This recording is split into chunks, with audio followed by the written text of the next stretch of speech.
Hi, this is Bob from Hobby Concepts back with part 2 of our Beier USM sound and light controller setup. Today we're going to focus on lighting. We're going to hook up turn signals, brake lights, headlights, auxiliary lights, flashing lights, and kind of go through all the lighting operations and the outputs for that. We'll hook up a steering servo, show you how to hook up the steering. Basically everything else from part 1 that was left over you need to complete your truck. So we'll get into it. It's very sophisticated. There's a lot more features than I'm going to show you today. I encourage you to get onto the description for this video and find the link to download the free manual and read through the manual. It's amazing. So anyway, let's get started. So here we go with part 2. In part 1 we hooked up the sounds. We've got our throttle here, our engine start,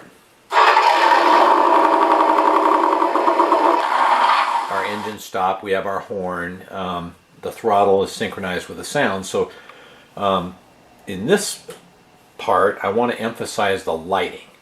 Now the first thing we need to do is hook up the steering, because we're going to work on the turn signals I think first. So I've got a servo here with an arm on it so you can see it move, and normally we would plug that servo into channel 1 on the receiver, but what I'm going to do here is plug another patch cord into channel 1 on the receiver, and it goes to prop 2 on the USM board. Now remember that prop 2 had 2 spots, an in and an out, so we're going to plug the steering servo into the out. Alright, so now we should have steering. We do. Now we have some oddball sounds, probably because something's already pre-set up in prop 2, so we're going to go to the computer and we'll check that out. So back here at the USM Sound Teacher, we're going to go over to Configuration, and we're on prop 2, and yes, there's some additional sounds that are hooked into prop 2. We're going to use prop 2 for steering, so we're going to delete all those assignments. And what we're going to do is we're going to add our lighting effects in here for our turn signals. So we'll go to work on that. Actually, we can probably do it right now. So in position means when the stick is in a position. So when the stick is over here,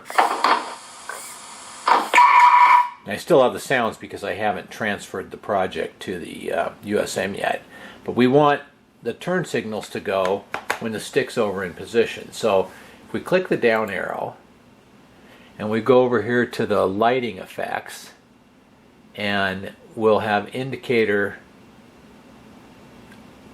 right, okay, and then we'll have indicator left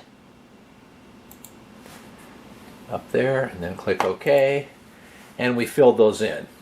So now what we're going to do is we will transfer that project data over, which will update the sounds so the steering won't make that horrible noise anymore. So let's just see if that worked. We'll let it upload for a second here.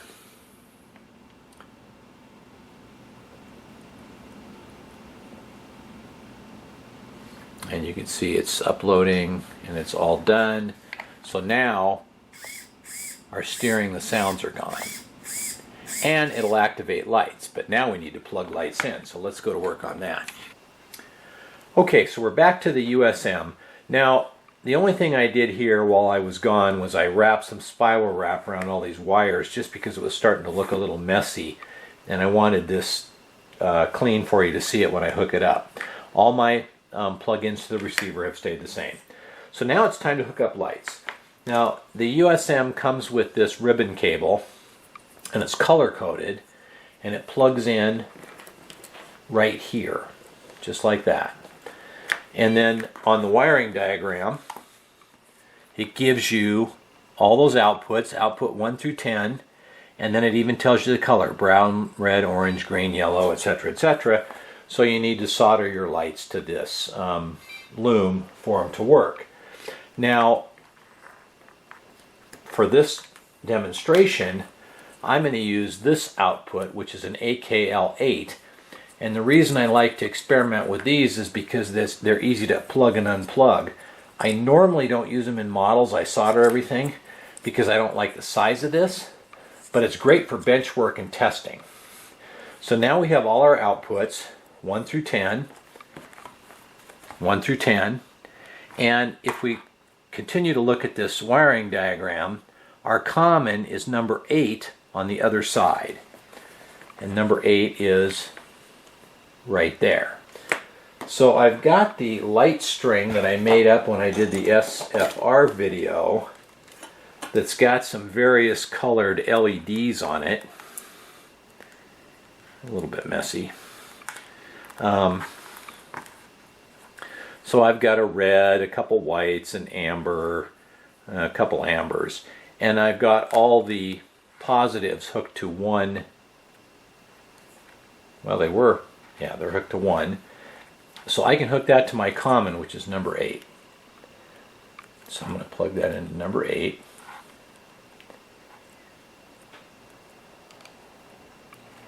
And now I'm going to take the 2 amber ones, this one, and we'll hook this to number 9, and I'm going to show you why we're hooking it to number 9 in a minute.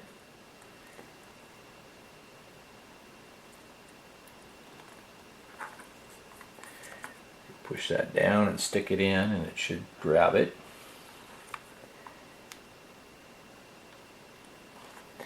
And we'll hook the other amber to number 10. So those are going to be our 2 turn signals, because we're experimenting with the turn signals first. Okay, so we've got those 2 ambers hooked to 9 and 10. Now I'm going to go back to the sound teacher and show you how I figured that out. Back at the sound teacher, we're back to our main menu, so we're going to go to Configuration tab, and now we're going to go to Outputs, which is this tab right here, and then Output Options, and you can see down here output 9 is indicator left and output 10 is indicator right. Now I can move those to any position I want. I can move it up to output 1, and those outputs correspond to 1 through 10 on that AKL8 wiring hookup, or to the 10 strings on that. So that's all we do, is we have that indicator left on 9, indicator right on 10. If we go back to our prop channels number 2, we have indicator right and indicator left. So we move the stick all the way over, the indicator will go on. So now we're going to transfer the project data, and then we'll go back and see if it works. Here we are back at the radio. We already had hooked up these lights. So now when we steer, we should see some flashers. And yes, there's our flasher. There's our other flasher. Simple as that. Right turn, left turn. Okay, so we've got our emergency flashers working. Let's do our brake lights. And to do the brake lights, we'll use this red LED. We just need to figure out what output the brake lights are on.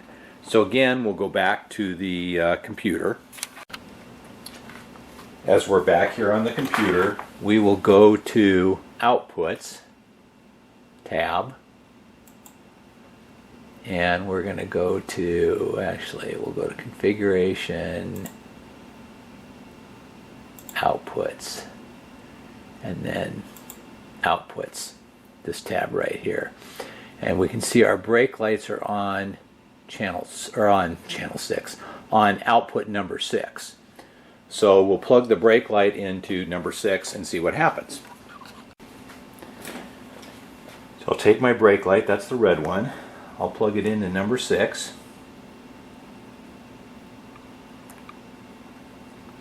And there we have a brake light. Now when we go forward, the brake light comes off. And we're stopped, the brake light's on. And we're in reverse, the brake light goes off. Now, when we're in reverse, the hazard lights go on. Now that's all automatically pre-set up. So we have brake lights, no brake lights, turn signals, and warning lights when you're backing. Now those are changeable in the software pretty easily, and I'll show you how to do that. So to change those outputs, we go to the Configuration tab,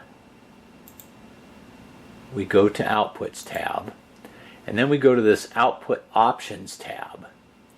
Now what that does is that gives us a whole bunch of options for using the light. So brake light always on at stationary. I like that, so we're leaving that on. Brake light remains on for 5 seconds. You can change that. Now here's the hazard lights. Hazard lights automatically on when reversing.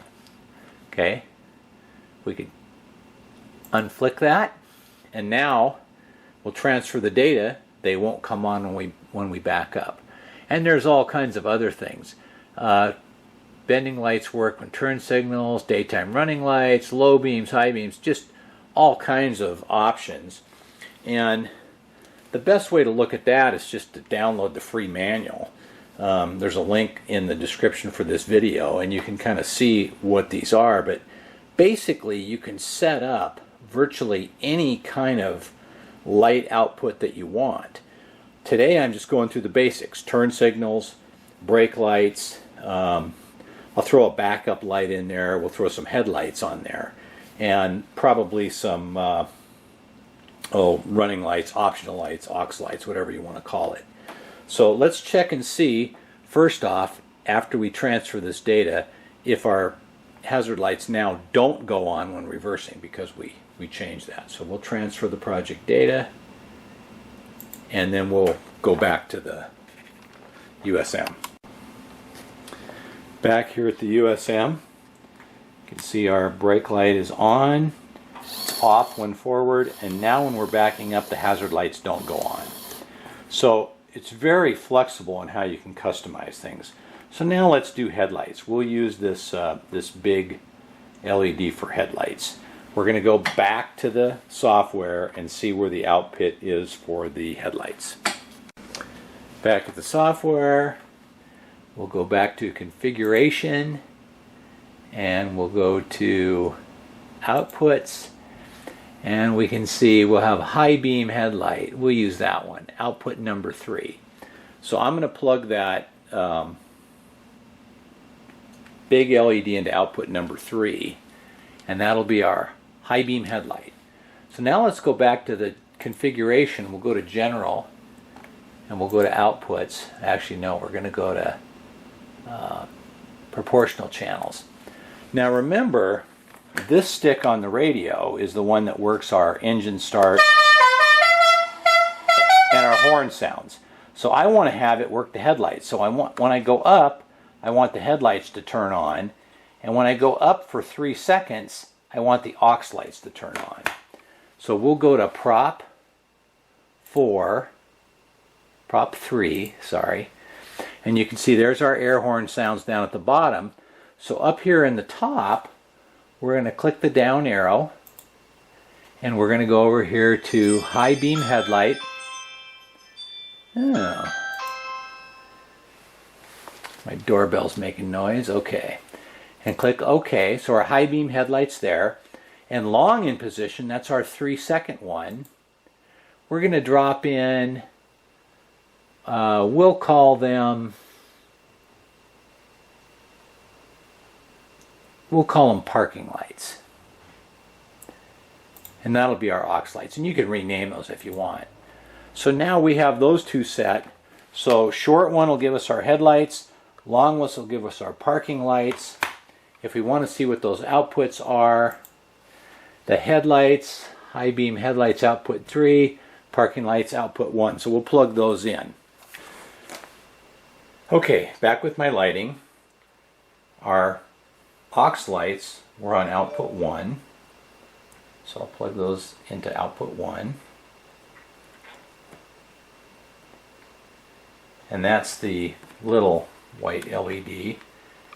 And then the big white LED, we were on output 3. So plug that one in. So now the quick stick up turns the lights on and off, headlights. And if we hold it for 3 seconds,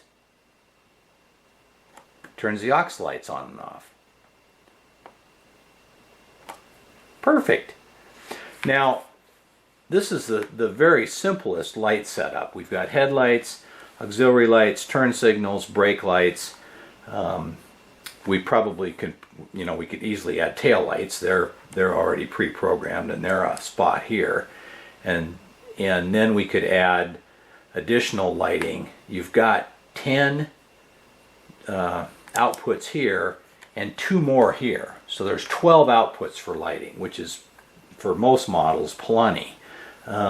Especially when you start to combine things. You have high beam headlights and low beam headlights, but you put, say, high beam headlights, you put 2 bulbs, and low beam you might put 4 bulbs, but they only go to 1 output. So so we have everything hooked up. We have turn signals, we have our brake light, we have our headlights, we have our aux lights, we have our engine start,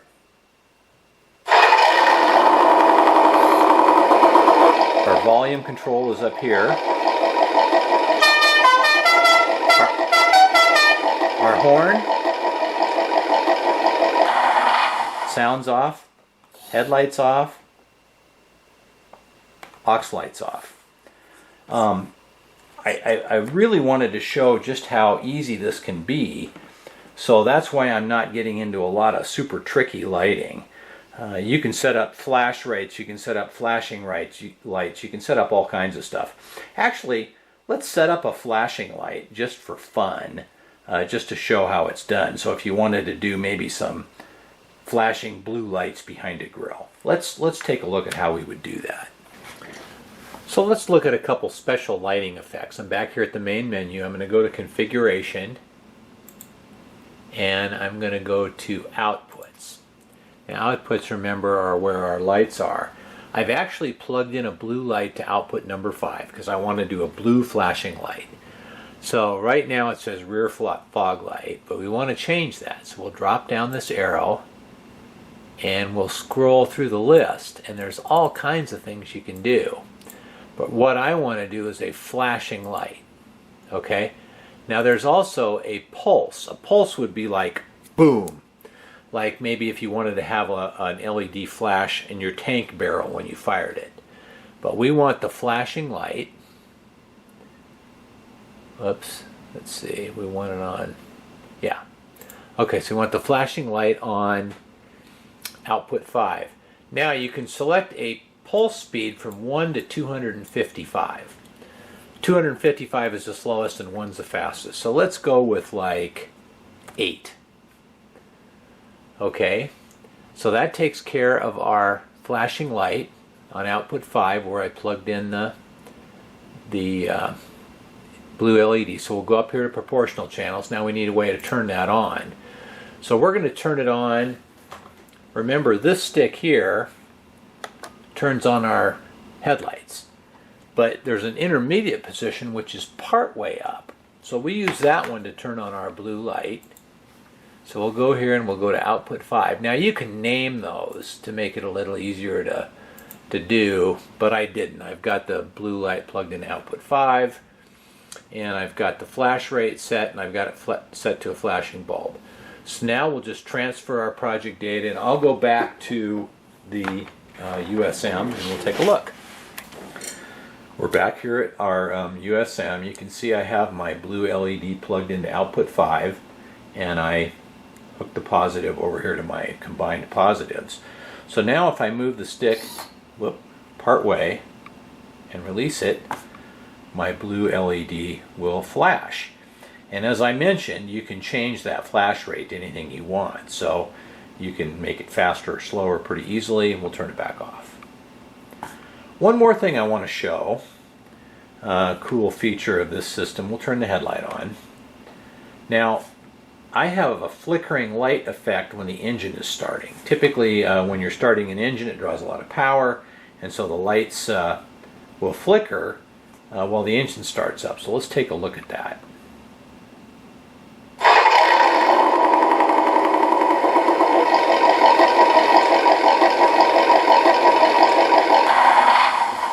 Now, hopefully you can see that. It's quite effective when it's in a truck, when you're starting it up. But I'm going to show you how that is set, and we'll go back to the software for that. So we'll go to configuration and we'll go to outputs. Now it's going to be on the output options. Okay, now when you look, there's a lot of options here, and they didn't go through all of them, but let's take a better look at them. So I have the light flickering when starting set on medium, and the light bulb effect set on light. And you can play with that. You can just you can drop the down arrow here. You can turn it off. You can set it to heavy. You know, maybe a military truck might look good with the heavy effect. All these brake light settings we talked about. Now another setting that I just clicked is the American indicator mode. European trucks, typically, I don't know, their indicators must work a little different, but I typically check that, and now we will get sound effects when we have our indicators on. Bending lights, I think those are, in Europe they use them a lot, where you go around a corner, it turns one light on the side, an extra like a fog light. But then there's daytime running lights and a lot of other features here. So again, the manual provides a look at all of those. And let's see, what else did I want to look at? One other thing I want to mention is there's some inputs on the left-hand side of the USM, and those are for switches. So you can wire switches to those. For example, if you wanted to turn the engine sound on or turn the lights on when your truck was on display. So that would give you kind of the functions of the Tamiya MFC panel, where you can turn things off with switches. So that's available also. Let's go back to the completed USM for one more look. So here's our USM now all programmed. I can actually unplug the programming cable. So this would be just like it was installed in a truck. And let's take a look at our functions again. So we've got our headlights. We have our long hold. So we got our running lights. We'll have our turn signals. Turn the running lights off, they'll show up better. Now we also have our engine start, and remember we'll have the flickering light when the engine starts. Now with the engine running, we have turn signal sounds. And then of course we have our, turn the lights off, we should have our blue flashing light here. Come on. And that back off. So that would be basically a complete setup for a truck or car with all the main lights available, and you can see how it would be easy to add even more lights. There's a lot more outputs left. One thing that's happened is we've run out of channels to plug things in to props on the board, and so we can't use like all these other switches, which would be kind of nice. Now the way you can do that is to hook that up with an S-bus, and that's one single cable that runs from your receiver to the board, and you have to activate S-bus in your radio if it's S-bus capable. This radio won't do it. A lot of radios will, and then you can use a lot more channels. You could use every channel in the radio, and it would correspond to a prop in the SFR or the USM boards. I'm going to actually show how to do that in an SFR video, and be sure to watch my SFR videos because the programming techniques are all basically the same. And an S-bus video will be coming soon that'll show how to access a lot more channels on that. So there you go with the basic lighting for the USM, the basic sounds. With those two videos, part 1 and 2, you should be able to get yours programmed up and get it working in your vehicle. Again, give me that thumbs up. I really appreciate those. If you've got questions, put them in the comments, and I'll try to incorporate them into future videos. But I really appreciate you guys. Thanks for watching. We'll see you next time.